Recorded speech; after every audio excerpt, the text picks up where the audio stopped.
Assalamualaikum warahmatullahi wabarakatuh. Waalaikumsalam warahmatullahi wabarakatuh. Berjumpa lagi dengan Hijau Hitam 21. Hari ini kita bisa bertemu tamu yang istimewa karena beliau itu kader HMI, namun aktivitasnya lain dengan yang lain. Di BPJS Tenaga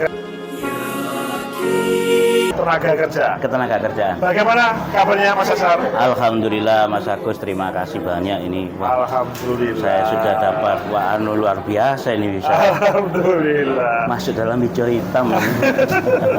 Mas Asnar ini sehari-hari di Bali ya? Ya, saya di dinas Pertama kali yang saya tahu di Surabaya, Surabaya, Pangkal Pinang, Tanjung Pinang, Tanjung Pinang, kemudian Surabaya lagi, Ponorogo, Sidoarjo, Bali. Luar biasa. Ini kok memilih hidup di dunia BPJS yang berpindah-pindah itu memang enak. Ya, artinya kita bekerja itu kan bisa di mana-mana. Ya, hijau hitam itu bisa berkarya menjadi anggota dewan, bisa menjadi pengusaha, bisa kemudian menjadi dosen, akademisi seperti itu, ya juga bisa sebagai profesional kan begitu.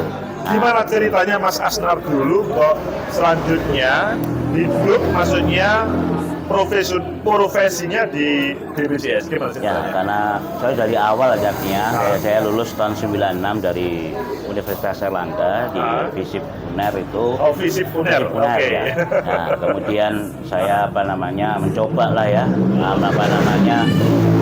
mengajukan lamaran di BPJS Ketenagakerjaan. Pada saat itu namanya masih Jam Sostek. Oh, Jam Sostek. Ya, jadi sejarah awalnya itu adalah Jam Sostek itu adalah dana jaminan sosial.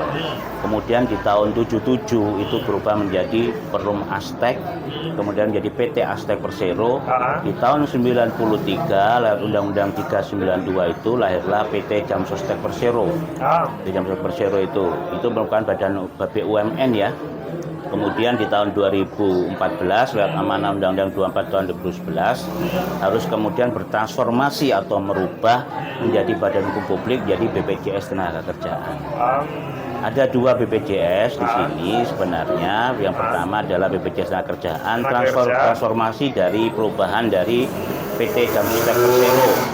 Ada lagi satunya lagi, saudara kita ini adalah BPJS Kesehatan, transformasi dari PT Askes Persero. Gitu Mas Agus. Jadi negara mengelolanya menguruskan kedua tempat itu, kesehatan sama tenaga kerjaan. Kalau kesehatan ini Mas Agus, dia adalah yang seluruh mereka yang dilindungi, baik yang bekerja maupun yang tidak bekerja, mulai anak baru lahir sampai dengan orang tua.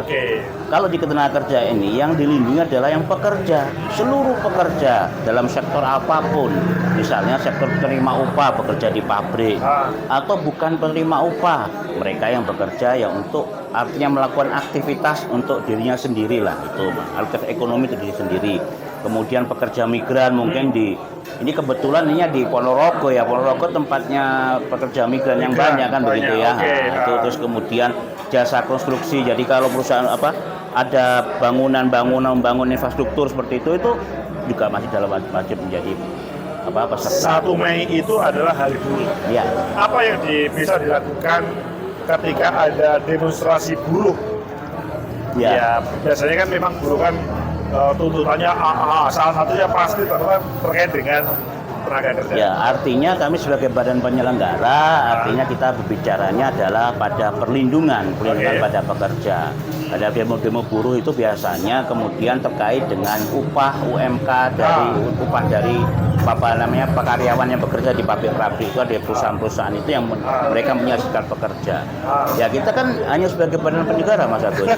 Kita nggak bisa kemudian memaksa untuk bisa perusahaan itu mendaftarkan dengan upah sebenarnya. Sebenarnya itu kalau kita bicara di ketentuan perundang-undangan di dalam 24 2011 itu namanya upah adalah pendapatan yang diterima ditambah dengan tunjangan tetap. Tunjangan tetap boleh di sini ya, kalau transportasi, kalau makan begitu nggak masuk kan otomatis pasti terpotong Mas. Sebenarnya seperti itu. Cuman kemudian kebijakan pemerintah menggunakan dasarnya adalah UMK atau UMP seperti itu. Karena sebenarnya kembali lagi pada manfaatnya, Mas. Ketika kemudian tidak didaftarkan oleh perusahaan atau pemberi kerja atau ini akan ketika menjadi resiko, misalnya contohnya gaji di upah di sini berapa kan di Di sini itu hampir 2. PD Surabaya yang sudah 4 lebih, hampir 5. Kalau di sini agak lebih, misalnya di Ponorogo ini 2, hampir 2. Nah, sebenarnya gaji karyawan ini adalah 3 juta atau 4 juta. Nah, ketika kemudian terjadi kecelakaan kerja, santunan yang dihitung itu adalah dari gaji yang dilaporkan kepada kami dari BPJS Kerja. Seperti itu, sehingga ada selisih kan kalau gitu kan. Nah, selisih itu sebenarnya itu kalau sebenarnya apanya mereka tahu itu bisa menuntut perusahaan. Harusnya dia menerima 4 juta didaftarkan dengan UMK Ponorogo kan seperti itu. Ya dirugikan dari sisi pekerja, terutama kalau sampai terjadi resiko meninggal dunia kan ahli waris yang mendapatkan. Seperti itu lah. Itu jadi kalau begitu antar kabupaten itu berbeda ya penanganan atau cover dari BPJS Tenaga Kerja. Sebenarnya sama, Mas. Covernya sama. Intinya tadi yang saya sampaikan bahwa BPJS Tenaga Kerja ini melindungi seluruh yang bekerja, baik bekerja yang kemudian mereka mendapatkan gaji atau penerima upah ataupun yang mereka bekerja untuk dirinya sendiri atau melakukan aktivitas ekonomi untuk dirinya sendiri. Seperti itu, sama sebenarnya. Makanya tadi saya sampaikan kalau BPJS Kesehatan itu adalah seluruh orang, artinya seluruh masyarakat, baik yang bekerja maupun yang tidak bekerja. Dan kalau sekarang mungkin kita bicara BPJS Kesehatan, rata-rata seluruh kabupaten atau kota sudah wajib kemudian melakukan anggaran untuk kemudian namanya UHC kan seperti itu. Kalau di kami ini kita masih terus turun memberikan edukasi kepada masyarakat dan seperti itu. Kita masih butuh effort yang luar biasa, Mas Agus, kaitan dengan ini untuk bisa kemudian menjadi universal coverage itu, Mas Agus. Oke. Kalau hubungannya dengan proses kaderisasi di HMI dahulu, apakah seperti LK1, LK2 itu ada hubungannya dengan masa depan di tempat masyarakat bekerja? Ya, artinya kita dengan berorganisasi, berarti kan kita kemudian melatih untuk berorganisasi. Nah, di situ melatih kepemimpinan seperti itu. Nah, ketika di dunia kerja kan dia juga akan terotomatis teraplikasi kan. Bukan hanya di dunia BPJS Kerjaan, di dunia lain semuanya kan sama. Pasti kan bermanfaat luar biasa. Dan kemudian mungkin juga adanya link jaringan seperti itu, begitu untuk kemudian mempererat. Ya intinya kan kita dimanapun artinya satu kan gitu. Dan selalu ada manfaat untuk itu ya? Wah, harus itu. Khairunas amfahum linnas. Baik-baiknya manusia adalah baik-baik manusia adalah bermanfaat bagi manusia lain. Seperti itu, Mas Agus. Mas Adar, kalau ngomong ke depan, itu kan terkait dengan para tenaga kerja kita. Apalagi ada undang-undang yang kemarin diprotes, didemo oleh teman-teman mahasiswa. Bagaimana tentang hal ini? Apakah cover negara terhadap para tenaga kerja itu tetap bisa membantu mereka atau ada yang perlu diluruskan? Oh ya harus, Mas. Sebenarnya dengan adanya program pemerintah yang namanya BPJS Kerjaan atau BP Jam Sostek itu, jadi sekarang ini kami bisa untuk biar tidak kepleset sama saudara kita satunya, kalau disebut BPJS pasti yang hanya kemarin kan BPJS Kesehatan. Bisa menyebut kami dengan BP Jam Sostek. Sebenarnya itu adalah satu, artinya di dalam pemerintah itu artinya sudah kalau seandainya kemudian memberikan alokasi anggaran kaitan itu untuk perlindungan pada pekerja rentan. Oke. Jadi pekerja rentan ini kan artinya mereka yang sekarang yang sampai hari ini kita dengung-dengungkan artinya pekerja rentan ini yang mereka bekerja untuk mencukup kehidupannya aja mereka susah. Betul. Apalagi untuk jaminan sosial ketenaga kerjaannya itu. Apalagi ketika Undang-Undang Cipta Kerja mengarahkan kepada mereka outsourcing. Ya, itu kan memang kalau seperti outsourcing itu kan dari kebijakan dari perusahaan. Jadi makanya itu bagaimana ya teman-teman yang sebetulnya secara personal mereka membutuhkan ini, Tapi secara kelembagaan perusahaan, mereka mungkin perusahaan nggak mau lah. Ya, tapi sebenarnya kalau kita mengatur seperti itu, kalau seandainya perusahaan nggak mau mendaftarkan menjadi peserta mendaftar pemberian kerjaan. Sebenarnya kalau kita pada penerima pemberi kerja itu kewajiban perusahaan. Kewajiban Haknya perusahaan. pekerja, iya. Kewajiban perusahaan, yes. Ya. Oke. Itu yang menjadi kunci. Meskipun outsourcing. Oh iya, outsourcing Oke, kita oke. karena yang mereka kemudian ada perintah, ada upah, itu wajib sudah memberikan perlindungan seperti itu, Mas Agus.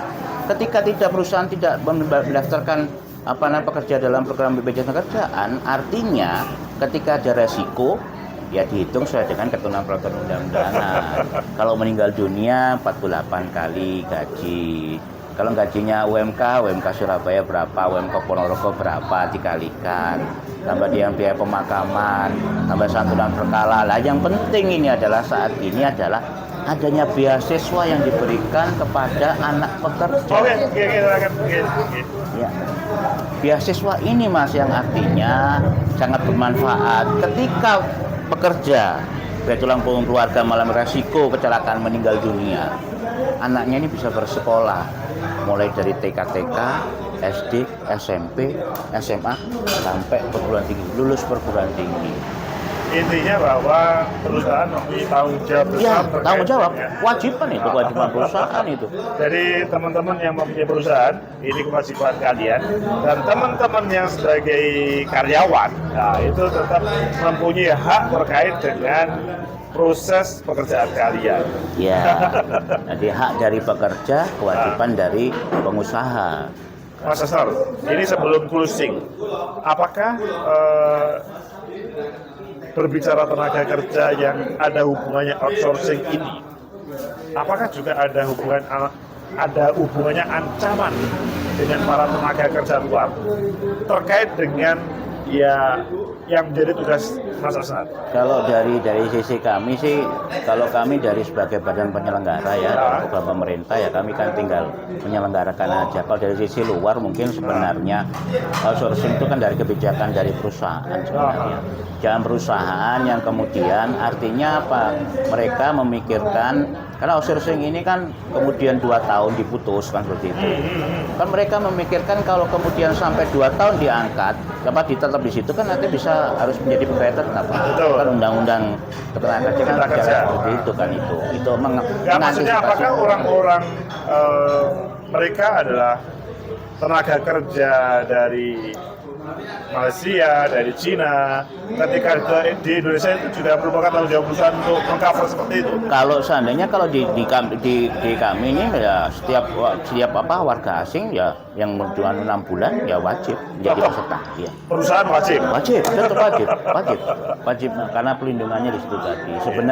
Sebenarnya dengan mengikutkan program BPJS Ketenagakerjaan atau BPJS Sostek ini pengusaha lebih aman, Mas. Artinya kan resikonya kan dialihkan ke kami, Mas.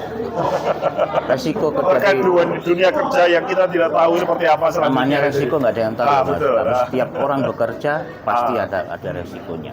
Apalagi kalau kerja di pabrik-pabrik gitu. Dan resiko kecelakaan kerja di kami, artinya yang dalam daftar tasdik kami itu terjadi bukan di perusahaan-perusahaan, karena perusahaan sekarang sudah mempunyai namanya zero accident. Setiap hari pasti dilaporkan bahwa saya sudah tidak ada kecelakaan kerja. Yang terjadi adalah berangkat dan pulang kerja, berangkat dari rumah sampai tempat kerja kemudian pulang lagi. Ini yang resikonya di jalan raya itu banyak sekali lah. Apalagi kebetulan saya yang berdinas di Bali itu rata-rata kecelakaan kerja itu dialami oleh pekerja. Kecelakaan kerja. Iya. Apa saja yang pernah yang hot bahaya tenaga kerja Ya, yang sekarang kecelakaan kerja berangkat dari rumah naik motor kemudian ya kan kalau di kami kan tidak melihat ataukah dia menabrak tabrak laka tunggal atau ada lawan, tetap akan kami berikan perlindungan. Yang kita lihat adalah resiko yang terjadi kecelakaan kerja ini kan. Resikonya kita jadi nggak melihat kalau mungkin di apa Tidak namanya, hanya ketika di tempat pekerjaan, Betul. menuju ke sana pun Iya. tercover. bahkan kemudian kalau seandainya perusahaan itu memerintahkan salah satu pekerjanya untuk kemudian melakukan pelatihan atau seminar apa, itu juga dapat diberikan perlindungan selama itu ada. Ini kan kalau kesehatan kelihatannya nggak di cover kan gitu. Nggak, kalau Kesehatan itu kan hanya ketika bla bla bla bla, ketika di luar itu kan nggak di cover kan? ya kalau yang di luar pekerjaan, kalian di dalam pada saat bekerja ini masuk ke kami. Jadi dia Oke. kesehatan nggak akan membayar. Yang awal-awalnya kan mereka masih kemudian membayar itu kan, kemudian akhirnya sempat defisit, kemudian sekarang sudah naik lagi kan seperti itu. Awalnya kan seperti itu, Mas. Betul. Nah, sekarang ini kan diluruskan kan gitu loh, bahwa perlindungan kecelakaan kerja ini sudah masuk di dalam lingkup BP Jam Sostek. Itu yang yang sering masih menjadi masyarakat belum paham ini. Padahal ketika tadi itu, Mas, denda beasiswa artinya apa? Negara hadir di sini sesuai dengan Beasiswa hadir untuk keluarga yang anak pekerja yang mengalami kecelakaan kerja dan meninggal dunia. Seperti apa saja beasiswa itu? Biasanya diberikan kalau tingkat TK ya, TK itu diberikan setiap tahun, Mas. Misalnya begini, ada orang tua, kemudian meninggal ya mungkin ya. Kemudian beasiswanya gimana? Ya, jadi kalau menjadi peserta program BPJS atau BP Jam Sostek ini mengalami kecelakaan kerja, kemudian meninggal dunia, anaknya akan mendapatkan beasiswa. Anaknya 2 orang anak. Nah, apa sekolahnya? Misalnya TK, TK, SD, SMP, SMA sampai perguruan tinggi.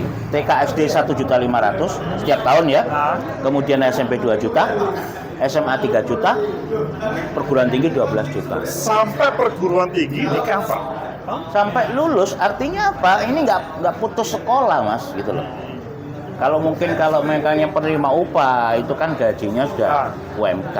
Sekarang kalau yang mereka melakukan itu sendiri, Mas, seperti pedagang cilok atau pedagang apa yang keliling itu, berapa kemudian? Itu kan penuh resiko kan? Nah, resikonya itu yang kami seringkali edukasi. Kadang-kadang masyarakat masih belum memahami hal ini, apa pentingnya program jaminan sosial. Karena memang ada pengalaman dari asuransi yang lain yang katanya bla bla bla bla, tapi ketika klaim ada kesulitan juga. Ya, itu memang kami Bang, makanya saya perlu sekali lagi saya tekan di sini, ini kami bukan asuransi, kami adalah program pemerintah. Artinya program pemerintah yang berikan perlindungan pada jaminan sosial ketenagakerjaan. Dan cover yang luar biasa adalah, Mas, biaya perawatan pengobatan nggak ada batas, Mas. Berapapun biayanya ya akan di cover. Standarnya pun standar rumah sakit kelas 1 pemerintah. Seperti itu.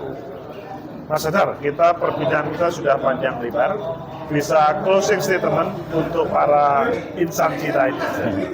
Baik, terima kasih Mas Agus.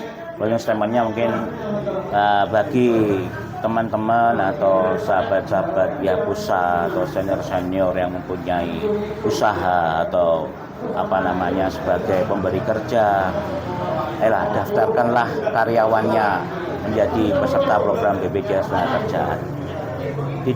Tidak rugi karena perusahaan merasa aman, tenaga kerja juga kemudian aman, produktivitas kan juga akan meningkat. Karena kalau enggak, resiko itu akan ditanggung oleh perusahaan. Perusahaan yang akan membayar, Mas. Biaya perawatan pengobatan berapa? 200 juta. Itu sangat besar. Sangat besar. Mungkin mohon maaf kalau perusahaan yang mungkin baru berdiri ya bisa gulung tikar kalau seperti itu. Kan kebanyakan kemudian dari sisi perusahaan, mungkin kami sampaikan di sini, kadang-kadang yang mendaftarkan gitu ketika ada resiko nanti hanya diberikan sekedarnya aja. Padahal kan tidak sesuai dengan ketentuannya. Ada Undang-Undang 24 tahun 2011 di PP 44 itu bagaimana perhitungan ketika jadi resiko itu. Seperti itu, Mas. Jadi kami mengimbau di sini bagi yang teman-teman sahabat-sahabat Yapusa, sahabat hijau hitam yang sudah kemudian punya usaha dan punya karyawan segera didaftarkan. Segera daftarkan. Meskipun karyawan 1 nggak apa-apa. Kemudian kalau yang usahanya juga bisa didaftarkan. Seperti itu, Mas Agus. Terima kasih Mas Asnar, kalian sudah paham semuanya kan, baik yang punya perusahaan, begitu juga yang sedang bekerja dan keluarganya. Semoga bermanfaat, semoga menjadi inspirasi keamanan tenaga kerja. Like, subscribe, komen, dan share.